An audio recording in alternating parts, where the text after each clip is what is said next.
President Joe Biden and I believe the bonds between our nations are sacred, and we believe we have a duty to safeguard and strengthen those bonds, a duty to honor tribal sovereignty, to ensure tribal self-determination, to uphold our trust and treaty obligations, and to fight to make sure all Native communities have the support and the resources they need to succeed and to thrive. And to do so, we must always speak truth, no matter how difficult it is for some to hear, about our history. As a result of centuries of broken treaties, harmful assimilation practices and policies, displacements, dispossession, and violence, deep disparities persist across Indian country. Disparities in education, healthcare, infrastructure, and economic opportunity, which have held so many back in spite of their God-given potential. Since taking office, our administration has fought to bridge these divides. We have put equity at the center of all of our work. And with the help of so many of the leaders in this room, we have made real progress. Take, for example, the issue of maternal health in Native communities. I don't need to tell anyone here, but the fact is that before, during, and after childbirth, women in America die at a higher rate from pregnancy-related causes than women in any other wealthy or developed nation in the world. And for certain women, the risk here is even higher. Native women are more than twice as likely to die from pregnancy-related complications. I have fought for years to make maternal health, including Native maternal health, a national priority. As a United States Senator, I introduced a bill to invest in culturally competent care, to make sure that the voices of Native women are heard and, equally important, respected. As Vice President last year, I convened the first ever Federal Maternal Health Day of Action to make sure that America treats maternal mortality as the crisis that it is, and to center the perspectives and experiences of Native patients and providers.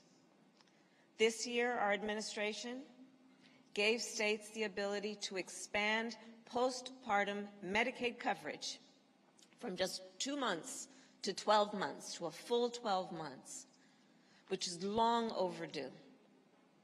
So far, more than half of all states have expanded this essential coverage, which means that today, hundreds of thousands more women and thousands more Native women can have access to things like pelvic exams and vaccinations, postpartum depression screenings, and regular checkups.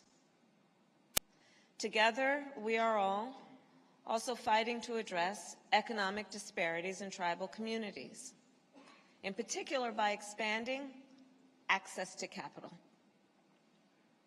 America is powered by the ambition and aspiration of all her people.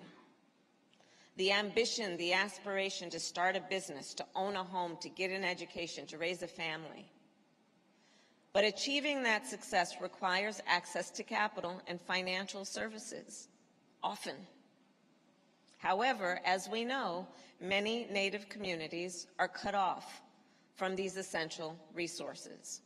In fact, Native households are more than 3 times as likely to lack access to traditional financial institutions. So to address this inequity, our administration has invested more than $8 billion in community lenders, which are financial institutions that predominantly operate in overlooked and underserved communities. Often, These institutions are run by folks who live and work in those communities, people who understand the incredible potential that is just waiting to be unlocked, and who see firsthand the difference that their investments make. Since taking office, our administration has invested millions in community lenders who serve Native communities.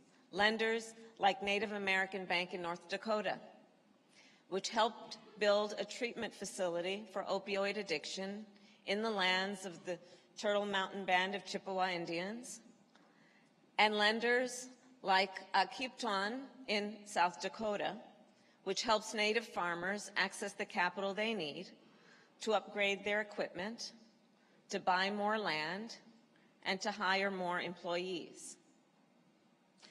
President Biden and I believe that to address economic disparities that hold far too many communities back, we must combine the expertise and experience of the private sector with the reach and the scale that only the government can provide.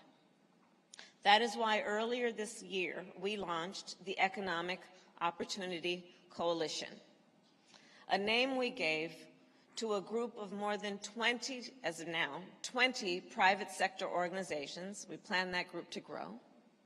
From banks and investment firms to technology companies and philanthropies.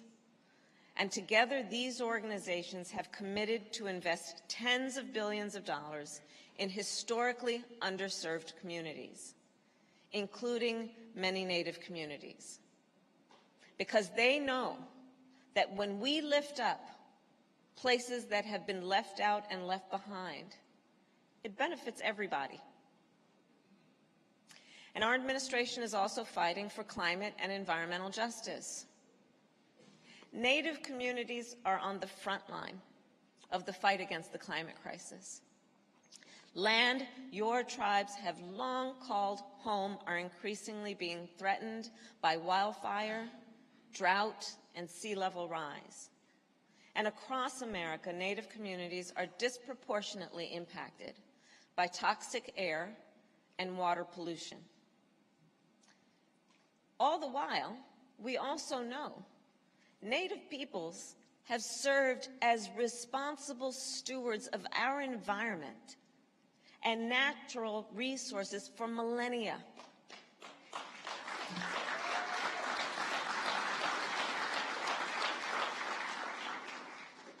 So, to create enduring solutions to the climate crisis, we must rely on your traditions, your expertise, your knowledge, your history, your leadership.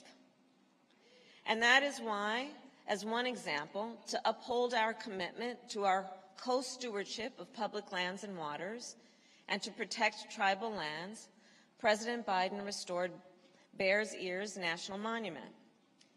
And that is why this year, as part of America's largest investment in fighting the climate crisis in history, we secured $720 million for tribes across the nation to help fund Native-led climate projects. Not telling you what's happened after it's happened, but actually you telling and speaking and leading on what should happen in a way that will be helpful and productive and a role model of what leadership looks like. And this work, of course, will be geared at doing the work of cleaning up pollution, funding climate resilience and adaptation, protecting forests and coastal habitats, and providing emergency drought relief. All of this work is critically important, and it is interconnected. We know when we reduce air and water pollution, it has a positive impact on maternal health outcomes, a positive impact on our children and their ability to learn.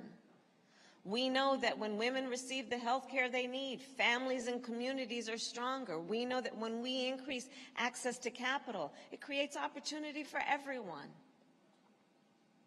Since taking office, with your partnership, President Biden and I have fought to make sure all Native families can thrive, and we are proud of the progress we have made so far. But we know Native families and communities continue to face profound threats, from the urgent crisis of missing and murdered Indigenous people to recent challenges to the Indian Child Welfare Act, also known as ICWA. So as Chairman Maccaro told you, I have a long-standing history of fighting for the principles of ICWA. From my time heading the Children and Family Services in San Francisco in 2000 to now. And here's what I know about ICWA. It was crafted to address systemic injustice. For centuries, Native children were torn away from their families and their communities. These acts were not only violations of basic human rights for those children and their families, but also an attack on the very existence of tribal nations. I am fully aware of the essential protection that ICWA provides. And back to my time doing that work as an attorney representing children and families in San Francisco and working on ICWA cases, to my time as Attorney General of California and partnering with tribal leaders and child welfare agencies and law enforcement officials to enforce ICWA. I will tell you, as I stand here as Vice President, that President Biden and I remain determined to work with you, with Native leaders, to safeguard the protections of ICWA.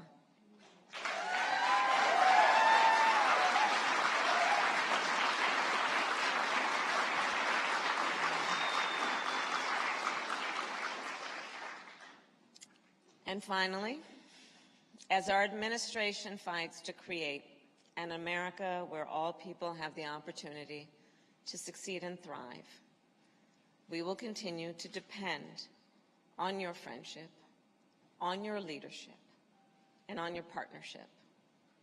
Together, we will continue to build a better future for this generation and for 7 generations to come. Thank you all.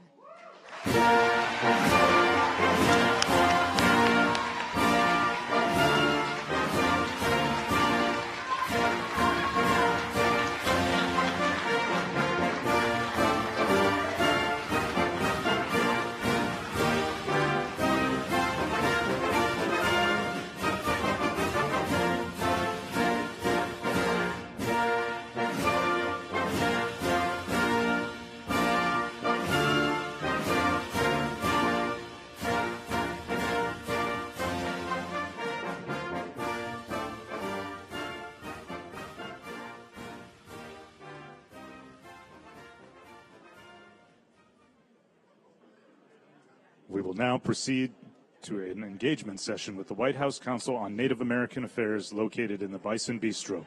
Please make your way to the Bison Bistro at this time.